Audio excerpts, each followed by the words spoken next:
Today, the White House has taken a significant step. A crime emergency has been declared for Washington, D.C. This is a serious measure, reserved for serious times. The declaration responds to a troubling rise in violent crime. Officials point to spikes across specific neighborhoods, increases in carjackings, increases in armed robberies, increases in other violent acts. Officials say these trends pose an immediate, unacceptable risk to residents and commuters, and even visitors.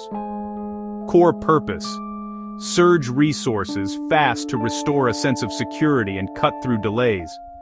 This order enables swift federal assistance and funding with a human mission: protect lives.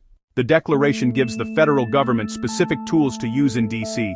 and sets limits. It is important to know what these powers are and what they are not. Primarily, rapid mobilization of federal law enforcement personnel. Agencies like the FBI, U.S. Marshals and others can step in. They provide direct support to MPD, patrols, investigations, protection of federal sites. This is not a federal takeover, it is a partnership. Another key tool: expedited funding. Bypassing some red tape to move money quickly to public safety programs. That can mean police overtime, improved surveillance cameras and better lighting in hotspots.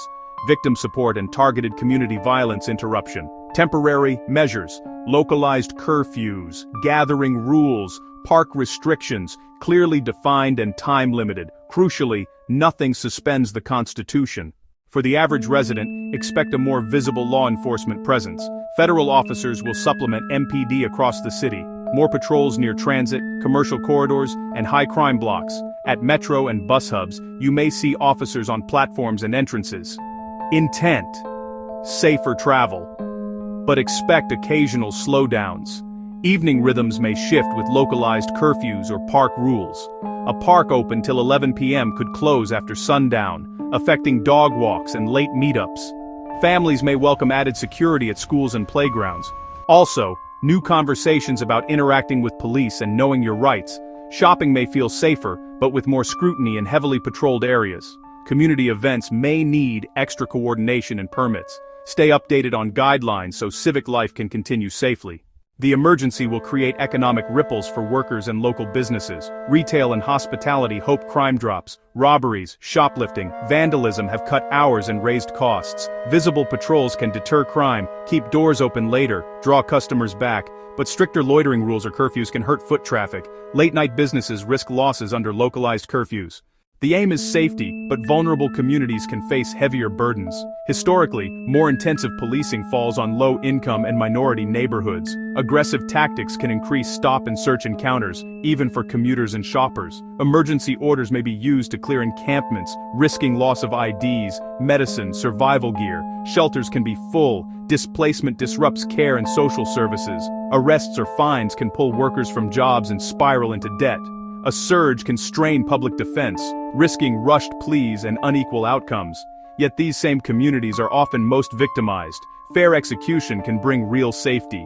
More patrols can help children play and elders walk without fear. Channel resources into community programs and jobs so the response is a shield, not a sword.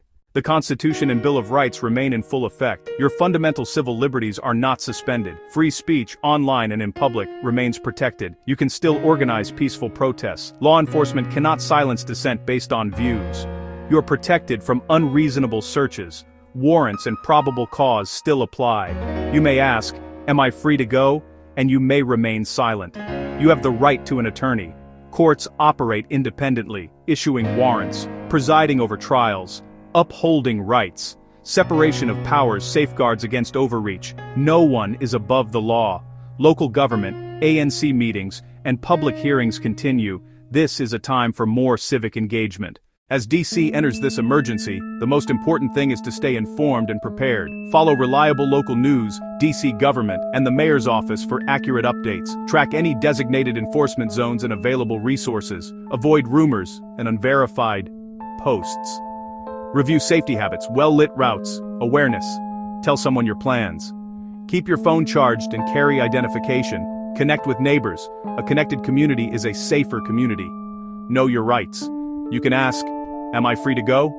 You can decline searches, document encounters. If needed, contact legal aid or the ACLU of DC. Engage. Tell leaders what you see. Advocate for safety and justice, plus jobs and youth programs. Please subscribe for ongoing, clear, Analysis. Rate this video so more people get the facts.